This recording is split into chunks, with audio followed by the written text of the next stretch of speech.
So the first institution I'll talk about is the judiciary. And so here you've got a picture uh, of a judge, and so people within the legal industry for a very long time wore wigs. They started wearing them when wigs were a sign of education and that you were well-to-do. But they've dropped these in 2008. After 300 years, they began to drop these. Um, Everyone else had dropped them earlier. But the courts traditionally in the UK do not have much to do with running the state. They don't have judicial review since there's no constitution. Whatever the legislature says is generally constitutional. But there is a sort of judicial review with respect to the executive, how the state implements the laws. This is a common law system where the system is based on local customs and precedent and interpretation instead of formal legal codes. It's like our system, where precedent and interpretation dominate, and not these very specific formal legal codes. The House of Lords, up until 2009, was actually the highest judicial authority. And now they've created a Supreme Court, which serves as the highest court of appeal, like the House of Lords once was. It still can't strike down parliamentary laws, which is important. But this is also gradually changing as the EU laws become binding on the UK. So, for example, if Parliament passes legislation that goes against the European Convention on Human Rights, the courts could strike that legislation down, saying that it is illegal. In a fairly recent case, you had an unsuccessful Afghan asylum seeker, who was denied health and welfare services by the government. The court said that the person would be rendered destitute, which is against the European Convention on Human Rights, and so this person must get services. And the case was Limbuela versus the Home Secretary. So again, this is slowly evolving. But what's really key to keep in mind is that there is no constitutional court in the British experience. So more or less what Parliament says goes, unless there's something bigger out there. For example, the European laws that take precedence. In terms of the executive, this is a state where you've got the crown, who's the head of state. So the British crown is ceremonial, diplomatic, really follows the lead of elected representatives, or risks being cut out of the process altogether.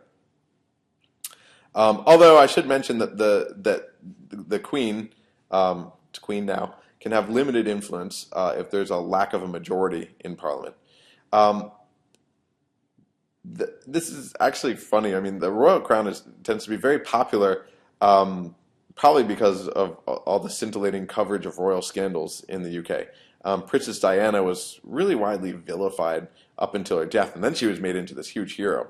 And a couple of years ago, of course, or several years ago, I guess at this point, we had the marriage of Prince. Oh God, my daughters would kill me for not remembering his name. But anyway, we had a royal wedding where Prince Charles's son married that woman that. Anyway, she's a princess now. So I don't follow this, but anyway, the whole world did follow it. And I saw it on TV because my daughter really wanted to watch because she wants to be a princess too. So this is ceremonial, and it is quite popular. Now, the real power, of course, is in the hands of the Prime Minister. The Prime Minister is the head of government. What's really interesting about this is that this person is a member of Parliament who is the head of the majority party in the House of Commons. Although they're named by the monarch symbolically, so that's a very symbolic thing. But this is the head of the majority party in the House, and this is the leader of the party. But this person's also tasked with maintaining support from the MPs and winning the next elections. But at the same time, he or she has to coordinate the cabinet, and is really the primary diplomat. This person can appear frequently in the legislature for grillings on government policies. So this person has a lot of stuff that he or she is working on. Thatcher was a very sort of dominant prime minister in the 70s and 80s. And then you had Blair. So Thatcher was a conservative. The Blair took over for Labour after that. And he had a great time. Like he's over there. This is Blair. He's up here smiling. And then Cameron hasn't had such a good time as prime minister. I'm sorry. This is Gordon Brown. Gordon Brown had an awful time. And Cameron, since him, I don't have a picture of Cameron, but he hasn't had a very good time either because he's ruled with a coalition in power. But stepping back a second, this is arguably the most powerful prime minister in existence because in the UK you have extremely high party discipline. This prime minister can, like other MPs, serve for 5 years. The prime minister can also call for earlier elections if they feel they're particularly powerful. The UK has a vote of no confidence. In other words, they can decide that they're going to vote the government down, but this is extremely rare. And it's extremely rare because the government is headed by the majority party. So why would you vote yourself out? The first record of a vote of no confidence occurred in 1782 in a very different world after the British defeat in the American colonies at Yorktown. But it's only been used once in the last 70 years, which is, again, not a surprise. Threatening no confidence is also usually a way just for the prime minister to call the bluff. If people say they don't support him, he says, okay, well, let's use a no confidence vote and we'll find out. Others, like de Gaulle, have also used it like this. So really what this means is that the majority party in Parliament, the leader of that party goes on to become the prime minister. And that prime minister, because the majority party will do whatever they say, is probably the strongest prime minister in the world. Now, it's changed a little bit because now you've actually got a 2.5 party system, which we'll get into in a second. But this was the way it was really up until the early 2000s. In terms of the cabinet, we've got 20 ministers who are appointed by the prime minister. And these are usually from the top ranks of the party. You get taken from the top ranks of the party because you've shown your loyalty. That's how you move up in the party. You show your loyalty to the party.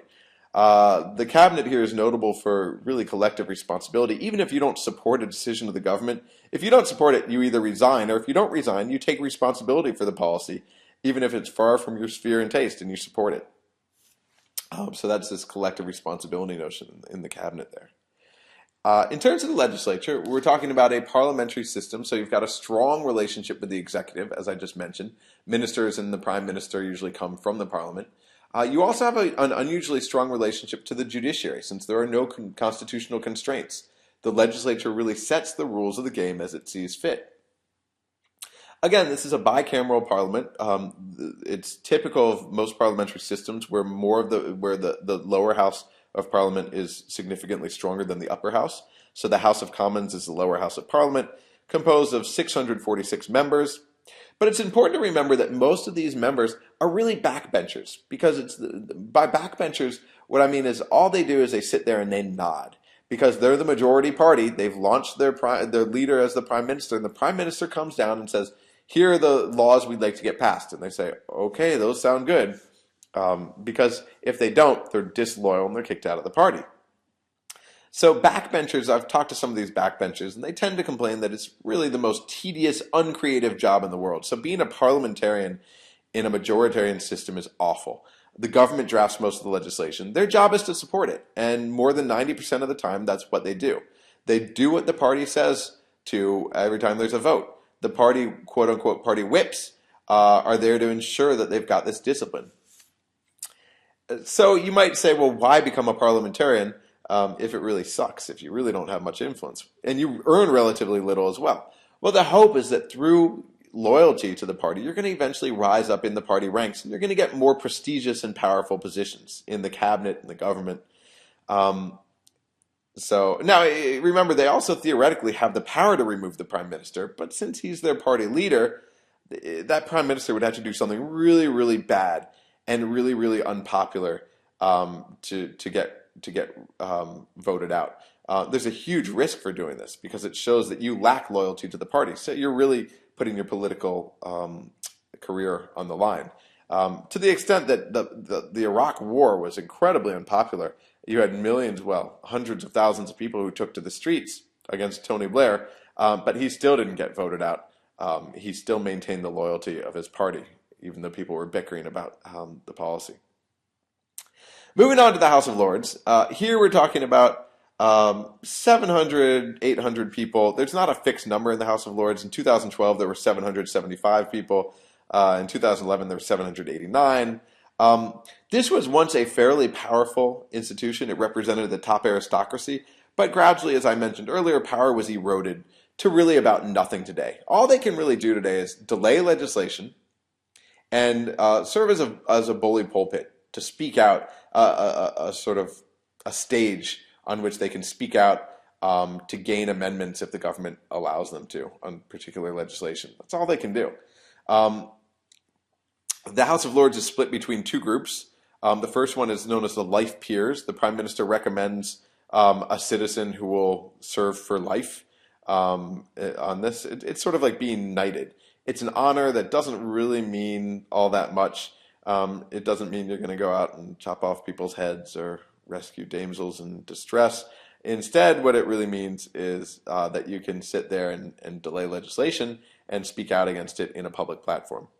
And then the second group is, well, up until 1999, they had hereditary peers. Dukes, earls, barons, the aristocracy in general. But now this group is limited to just 90 or so of them. There are actually two royal office holders, and then 90 are chosen by members of the House of Lords themselves, these hereditary peers.